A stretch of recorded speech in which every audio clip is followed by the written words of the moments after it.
Hi hello నమస్తే అండి, welcome back to our channel. నేను మీ ఇంద్రిజ అండి. ఈరోజు నేను గురు పౌర్ణమి వీడియోని మీతో షేర్ చేసేస్తానండి. ఇప్పుడైతే పొంగల్ ప్రిపేర్ చేస్తున్నానండి. 3/4 గ్లాస్ బియ్యం తీసుకుని దాంట్లో 1/4 గ్లాసు పెసరపప్పు వేసేసి 2 విజిల్స్ రానిచ్చాను. 2 గ్లాసెస్ వాటర్ వేసేసి 2 విజిల్స్ రానిచ్చాను. ఇప్పుడు 2 విజిల్స్ వచ్చిన తర్వాత రైస్ పెసరపప్పు అయితే ఇలా ఉడికిపోయాయి. దీంట్లో ఇప్పుడు ఒక 1/2 లీటర్ కంటే కొంచెం తక్కువ పాలు అయితే వేసేసి కలుపుకుంటున్నాను.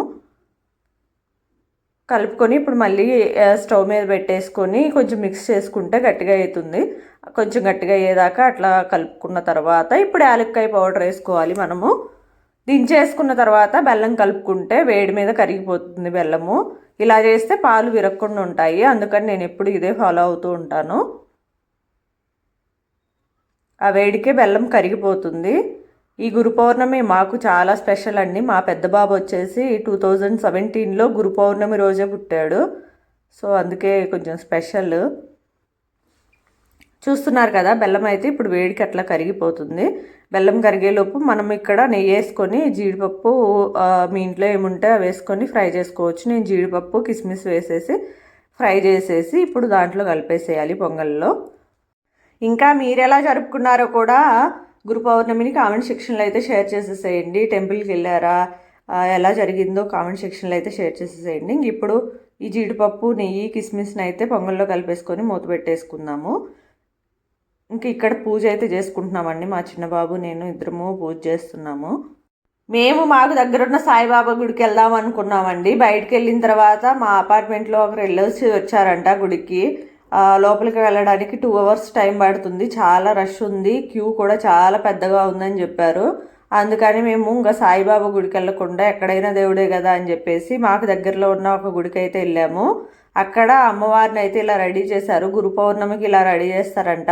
మేము ఫస్ట్ టైం చూస్తున్నాము ఇలాగా గురు పౌర్ణమికి రెడీ చేయడము. ఇక్కడ ప్రతి ఇయర్ చేస్తారంట, మాకు తెలియదు. టెంపుల్ మొత్తము అమ్మవారికి కూడా ఇట్లాగా కూరగాయలతోనే డెకరేట్ చేశారండి. అన్ని కూరగాయలు ఉన్నాయి. మునక్కాయలు, సొరకాయలు, పొట్లకాయలు, క్యాప్సికము, దోసకాయ, సొరకాయ, క్యాబేజ్, స్వీట్ కార్న్, వంకాయ, ఇంకా ఒకటేంటి ఇంకా అన్ని రకాల కూరగాయలతో అయితే డెకరేట్ చేశారు. చూడడానికి చాలా బాగుంది. ఒకవైపు శివాలయం ఉంటుంది. శివాలయంలోనే అమ్మవారి టెంపుల్ కూడా ఉంది.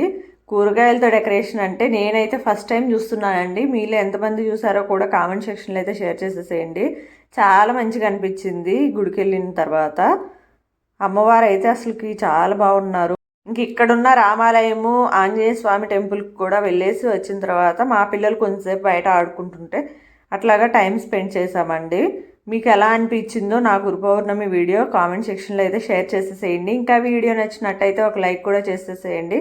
ఇంకా మన ఛానల్ని సబ్స్క్రైబ్ చేసుకోకుండా చూస్తున్నట్టయితే ప్లీజ్ సబ్స్క్రైబ్ అయితే చేసేసుకోండి. మళ్ళీ నెక్స్ట్ వీడియోలో మళ్ళీ కలుద్దాం. అంతవరకు అయితే బాయ్ అండి.